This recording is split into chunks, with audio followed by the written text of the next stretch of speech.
পুরী ধামে জগন্নাথ দেবকে ৫৬ ভোগ দেবার আগে এক বুড়িমা জগন্নাথকে খিচুড়ি খাওয়ান নিজের হাতে। এই বুড়িমা হলেন কর্মাবাই।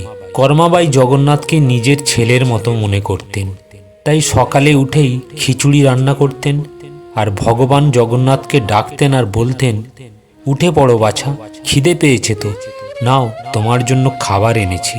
একদিন সকালে মন্দিরের পূজারী কর্মাবাইয়ের এসব কর্ম দেখে ফেলেন। পূজারী প্রচণ্ড রেগে যান এবং বলেন, কর্মাবাই, তোমার সাহস তো কম নয়, ভগবানকে এভাবে কেউ ভোগ নিবেদন করে? তুমি অশুদ্ধ, তোমার শাস্তি হবে। কর্মাবাই প্রচণ্ড ভয় পেয়ে যান। ওই দিন রাতে মন্দিরের পূজারীকে স্বপ্নে দেখা দেন জগন্নাথ। পূজারী দেখেন ভগবানের চোখে জল। ভগবান পূজারীকে বলেন, আমি তোমাদের সোনার থালার ৫৬ ভোগের জন্য নয়, আমি মায়ের হাতের খিচুড়ির জন্য অধীর অপেক্ষায় আছি। তোমাদের এই নিয়মের জন্য আমার মা আমাকে ভালোবেসে খাওয়ানো বন্ধ করে দিয়েছে। পূজারীর ঘুম ভেঙে যায়, পূজারীর অহংকার ভেঙে যায়। পূজারী ছুটে যান কর্মাবাইয়ের কাছে, কর্মাবাইকে সমস্ত কিছু বলেন।